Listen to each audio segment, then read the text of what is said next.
বিশ্ব রাজনীতিতে সামরিক শক্তির পাশাপাশি কৌশলগত ভূ অবস্থানও সমান গুরুত্বপূর্ণ, আর সেই বাস্তবতার দিকেই ইঙ্গিত করল রাশিয়া।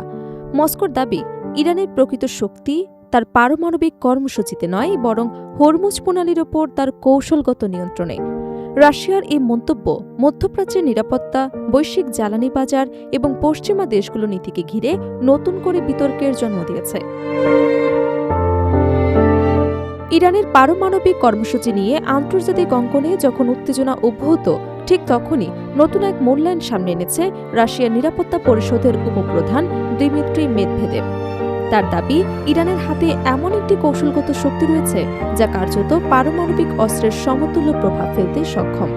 তবে সেটি কোনো ক্ষেপণাস্ত্র বা পারমাণবিক বোমা নয়, বরং বিশ্বের অন্যতম গুরুত্বপূর্ণ জ্বালানি করিডোর হরমুজ প্রণালীর উপর তেহরানের কৌশলগত নিয়ন্ত্রণ।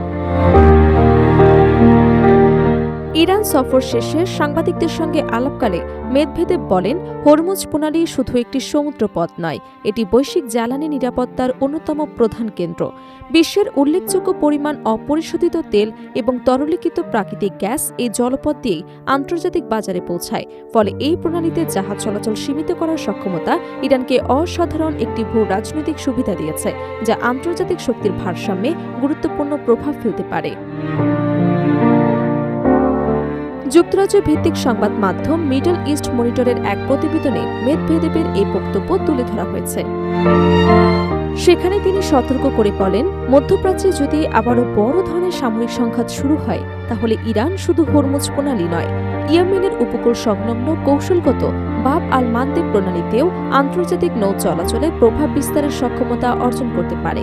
এমন পরিস্থিতি সৃষ্টি হলে বিশ্বজুড়ে জ্বালানি তেল সরবরাহ, আন্তর্জাতিক বাণিজ্য এবং বৈশ্বিক সরবরাহ ব্যবস্থা মারাত্মক সংকটে পড়বে। তবে এমন পরিস্থিতি যাতে বাস্তবে সৃষ্টি না হয়, সেই আশাও ব্যক্ত করেন রুশ এই শীর্ষ কর্মকর্তা। তিনি বলেন, যারা মধ্যপ্রাচ্যের সংঘাত উস্কে দেওয়ার চেষ্টা করছে, তাদের উচিত ইরানের এই কৌশলগত সক্ষমতাকে গুরুত্বের সঙ্গে বিবেচনা করা। কারণ সামরিক সংঘাতের প্রভাব শুধু যুদ্ধক্ষেত্রেই সীমাবদ্ধ থাকে না, এর অভিঘাত বিশ্ব অর্থনীতি এবং জ্বালানি বাজারেও সরাসরি প্রভাব পড়ে। মেদভেদেভ সাম্প্রতিক সময়ে ইরানের ওপর যুক্তরাষ্ট্রের সামরিক হামলারও তীব্র সমালোচনা করেন। তার ভাষায়, যখন কূটনৈতিক আলোচনার পথ খোলা ছিল, তখন ইরান যুক্তরাষ্ট্রের জন্য কোনো তাৎক্ষণিক সামরিক হুমকি তৈরি করেনি। সে অবস্থায় সামরিক হামলা আন্তর্জাতিক আইনের পরিপন্থী এবং আঞ্চলিক স্থিতিশীলতার জন্য ঝুঁকিপূর্ণ। তিনি আরও জানান, ইরানের পারমাণবিক কর্মসূচি নিয়ে উত্তেজনা কমাতে রাশিয়া আগেই একটি শান্তিপূর্ণ সমাধানের প্রস্তাব দিয়েছিল। তার মতে, সামরিক সংঘাতের পরিবর্তে আলোচনার মাধ্যমে সমঝোতায় পৌঁছানোই সবচেয়ে কার্যকর পথ। যদিও নিষেধাজ্ঞা প্রত্যাহার, অর্থনৈতিক পুনর্গঠন এবং পারস্পরিক অবিশ্বাসের মতো জটিল বিষয়গুলো একটি স্থায়ী সমঝোতার পথে বড় বাধা হয়ে দাঁড়িয়েছে। তেহরান সফরের সময় ইরানের প্রেসিডেন্ট মাসুদ পেজেশকিয়ানের সঙ্গে বৈঠক করেন মেদভেদেভ। বৈঠকে পশ্চিমা নিষেধাজ্ঞার মুখে থাকা দেশগুলোর মধ্যে অর্থনৈতিক এবং কৌশলগত সহযোগিতা জোরদারের লক্ষ্যে একটি অভিন্ন আন্তর্জাতিক প্ল্যাটফর্ম গঠনের বিষয়েও আলোচনা হয়। মেদভেদেভের দাবি, ইরানের দীর্ঘদিনের এই প্রস্তাব ভবিষ্যতে বাস্তব রূপ পেতে পারে এবং এটি পশ্চিমা নিষেধাজ্ঞার বিকল্প সহযোগিতা কাঠামো গঠনে গুরুত্বপূর্ণ ভূমিকা রাখতে পারে।